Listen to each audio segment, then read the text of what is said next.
We turn to the first American Pope.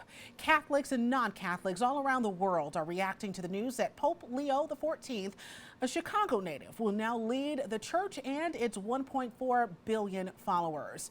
Pope Leo is celebrating Mass today at the Sistine Chapel. You are taking a live look at the Mass happening right now. This is the first of his papacy there. Less than 10% of the world's Catholics live in the U.S. We are listening to a portion of this live. You can hear the hymn being sung there with hands lifted in a moment of reverence. And this as the American Pope takes the world stage at a critical time. ABC's Inez de la Catera is at the Vatican right now with a closer look at Leo and what he stands for. This morning, Leo XIV taking part in his first Mass as Pope. In nomine Patris et Filii.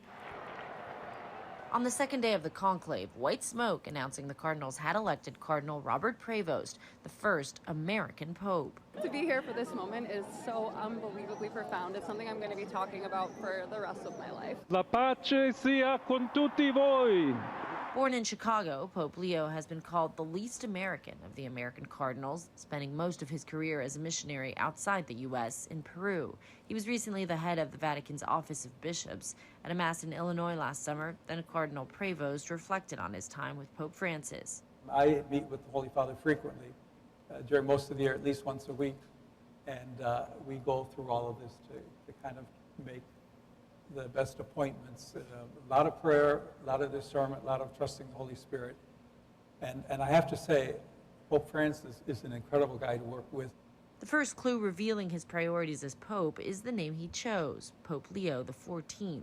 In the late 1800s, Pope Leo XIII was a reformer who championed workers' rights and social justice. He loved his people. His people he considered man not a machine. A man's work was a reflection of his dignity.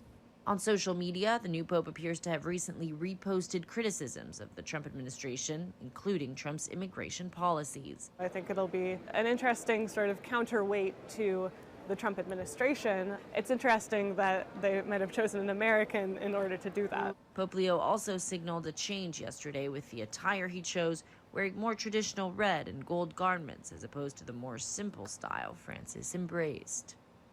In his first address, the new pope echoing Pope Francis, saying the church must build bridges and be open to all. Inez de la Catera, ABC News, at the Vatican. Inez, thank you for that report. We are also hearing from local Catholics on the election of Pope Leo XIV. Students at Providence College tell us they were as surprised as anyone by the choice. It was definitely a shock. I don't think anybody was expecting an American pope. But it's really cool to know that the Pope has watched our school play basketball as well. Many students on campus gathering to watch this historic moment.